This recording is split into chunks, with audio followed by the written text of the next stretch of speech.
জয় বাংলা সৈনিক ভাই বোনরা, ইতিমধ্যে আপনারা জানেন আমাদের মাঝে আর তোফায়েল আহমেদ এই দুনিয়াতে নাই, তিনি মারা গেছেন। তিনি ইতিমধ্যে পরকালে দুনিয়াতে চলে গেছেন। কিন্তু আপনারা জানেন আমাদের গত কয়েকদিন আগে যে নুরুল মজিদ হুমায়ুন ভাই যখন মারা গেল, তখন তার জানাজায় যখন লক্ষ লক্ষ মুসল্লি জানাজা অংশগ্রহণ করে, যেখানে মাইকিং করতে দেওয়া হয় নাই, মানুষদেরকে জানতে দেওয়া হয় নাই, তারপরেও মানুষের ঢল দেখে পাকিস্তানি রাজাকার হানাদার বাহিনীরা তখন ভয়ে আতঙ্কে ছিল।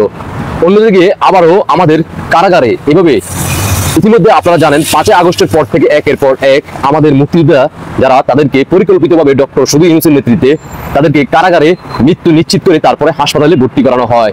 ইতিমধ্যে আপনারা অবগত আছেন যে আমাদের তোফায়েল আহমেদ সাহেবও তিনি মারা গেছেন। তাকে পরিকল্পিতভাবে কারাগারে মৃত্যু নিশ্চিত করে হাসপাতালে, স্কয়ার হাসপাতালে এখন লাইফ সাপোর্টে রাখছেন।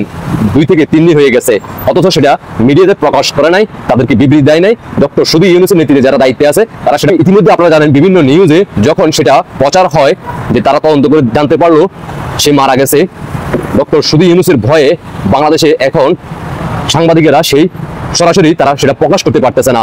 ইতিমধ্যে আপনারা জানেন আমাদের তোফায়েল আহমেদের মৃত্যুতে তাকে জানাজা কোথায় মাটি দেওয়া হবে, মাটি দেওয়ার জন্য ভোলাতে তারা সাধারণ জনগণ তাকিয়ে আছে, তাকে ভোলাতে নিয়ে যাবে এবং কি তার আমাদের তোফায়েল আহমেদের শেষ ইচ্ছে হচ্ছে তার মায়ের কবরের সাথে তাকে যেন দাফন করা হয় মৃত্যুর পরবর্তীতে। এটাই তার সর্বশেষ চাওয়া ছিল, কিন্তু সেটা তারা দিবে না, কারণ তারা ভয় পাচ্ছে যে ভোলাতে যদি তাকে নিয়ে যাওয়া হয় তার মাতৃভূমিতে, তাহলে সেখানে লক্ষ লক্ষ যে হুমায়ুনের জানাজা হয়েছে তার চেয়ে সর্বোচ্চ বাংলাদেশের মানুষ সেখানে অবস্থান করবে। তারই কারণে তারা সেখানে তাকে দাফন করতে দিবে না। ইতিমধ্যে তারা চাচ্ছে বনানীতে মাত্র উপদেষ্টা কয়েকজন মিলে 50 থেকে 60 জন মিলে তাকে দাফন করে দেওয়ার জন্য। ইতিমধ্যে আপনারা সবাই অবগত আছেন।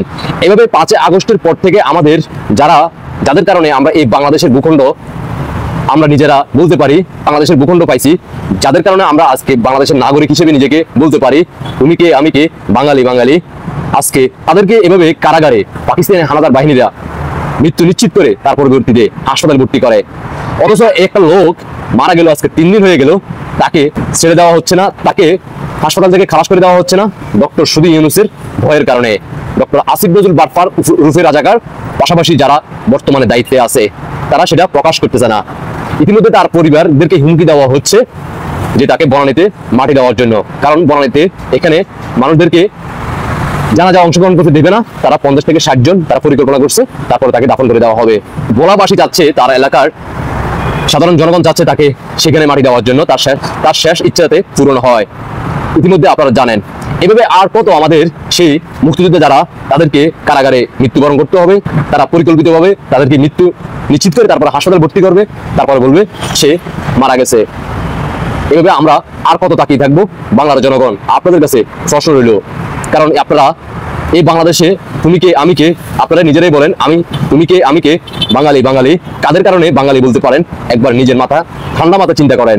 আজকে তারা পাকিস্তানি হানাদার বাহিনীর হাতে এভাবে কারাগারে মৃত্যু নিশ্চিত করে তাদেরকে হাসপাতাল ভর্তি করানো হচ্ছে, জানাজা পড়ানোর জন্য ঘোষণা করা মাইকিং করতে দিচ্ছে না, তাদেরকে তাদের জানাজা হওয়ার মাইকিং করতে দেওয়া হচ্ছে না, মৃত্যুর ঘোষণা মাইকিং করতে দেওয়া হচ্ছে না, বিভিন্ন স্থান পরিবর্তন করতে বাধ্য করা হচ্ছে, এবং কি তাদের আত্মীয় স্বজনদেরকে হুমকি দেওয়া হচ্ছে, তাদের শেষ ইচ্ছা পূরণ করতে দিবে না।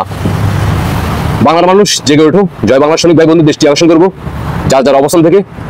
সবাই যদি আপনারা চুপ হয়ে থাকেন, আজকে বাংলাদেশে রাজাকাররা রাজত্ব করবে আর বাংলাদেশের সাধারণ জনগণ এভাবে কিন্তু তাদের হাতে জিম্মি হয়ে যাবে। আশা করি বুঝতে পারছেন। দেশবাসীকে দেখার সুযোগ করে দিবেন, আপনাদের ব্যক্তিগত মতামত অবশ্যই কমেন্টে জানিয়ে দেবেন। বিচার এই বাংলার মাটিতে হবে।